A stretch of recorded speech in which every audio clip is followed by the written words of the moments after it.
Good morning. Lori here. Good morning. Good morning. Happy Thursday. Happy almost Friday. Very cool stuff. Okay, I want to talk to you about how easy it is to take a load of stress off of yourself by hiring a virtual assistant. And I want to talk to you about it in terms of mindset, because I remember the very first time a number of years ago now that I was told you need to hire a virtual assistant to help you with that. And all I could think was, I can't hire anybody. I don't have the money to pay somebody for 40 hours a week. How the hell am I going to do that? And I was like absolutely resistant because I did not know really at that point what a virtual assistant is or does or can do. And I didn't have the sort of a gray area in my mindset of I can hire somebody for an hour. I don't have to hire somebody for 40 hours. I don't have to have a health program and, all this stuff. I don't have to have that. So here's what I want to tell you. First of all, if you want to hire somebody to help take something off of your plate, for instance, if you are going on vacation and you don't want your social media to lag and you don't have the time to invest upfront to make sure that that doesn't happen, you hire somebody to help you by putting together designs of, let's say, quotes on images that reflect you. You have them give them to you so you can proof them. You can say, yeah, this is my style. That's not my style.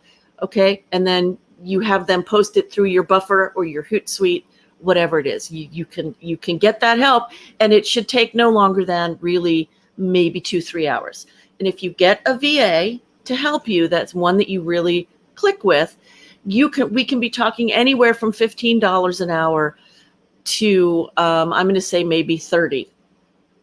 All right. So let's say that at the most it's 30. So now you're going to pay $90 for you not to worry.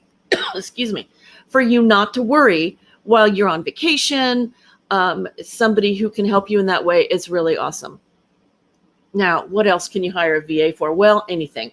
I want to tell you a story about this morning. I have my friend Jules, she has her own bed and breakfast in the Virgin Islands. Thank you. Except that COVID keeps shutting them down, right?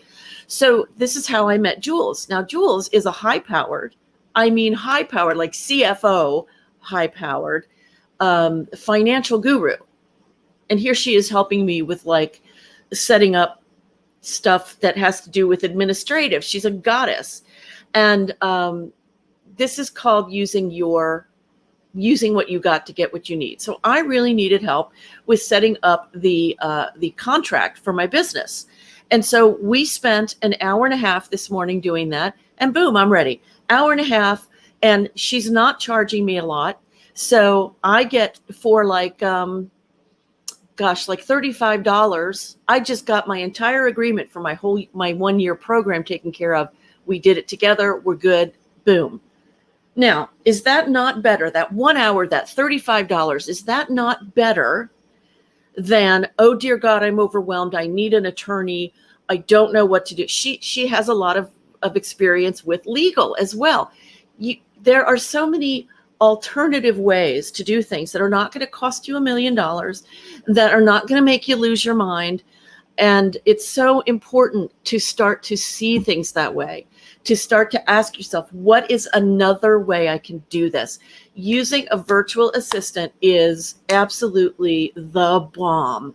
Now, having said that, let me add this caveat.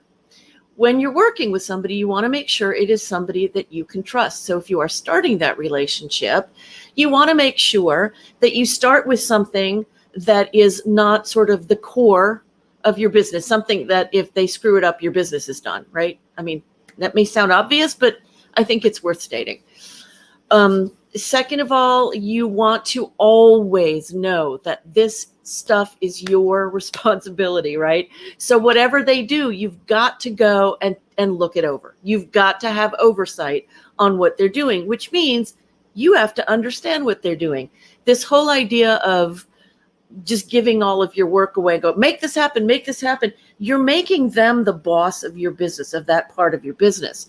And that's not good, because if they suddenly, move, or they go, I don't want to work with you or whatever, And you have to hire somebody else who says to you, okay, well, what were they doing? You don't know.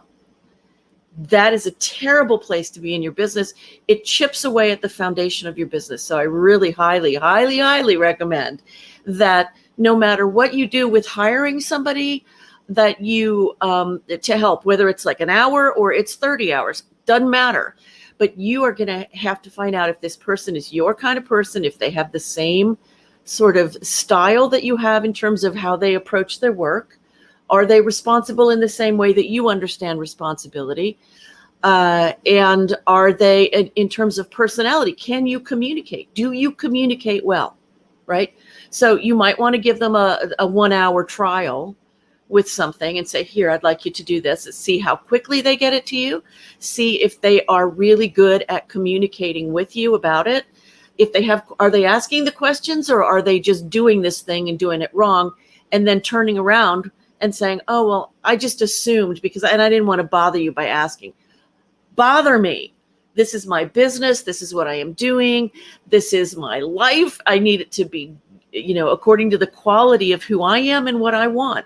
So you've got to ask me. You have got to communicate with me. And if they're not communicating with you, it is definitely worth saying, you know what, let's have a conversation about that. Because if you like them enough, but that was the one fly in the ointment, you can say, I need you to communicate with me throughout. And you can give them another 1 hour sort of trial. And then if they still are like, oh, I just didn't want, forget it, it's done. Like you have to be able to tell me what you're doing. So it depends on your leadership style. Mine is, I'm not a control freak, but I do want to have oversight because I understand this is my responsibility. Okay. So do you want to hire a VA? Yeah, you do. You can hire as and when you need. All right. It depends on the virtual assistant. What is a virtual assistant? What does a VA do? The VA does whatever they want to offer. You will find virtual assistant. It's really basically a contractor.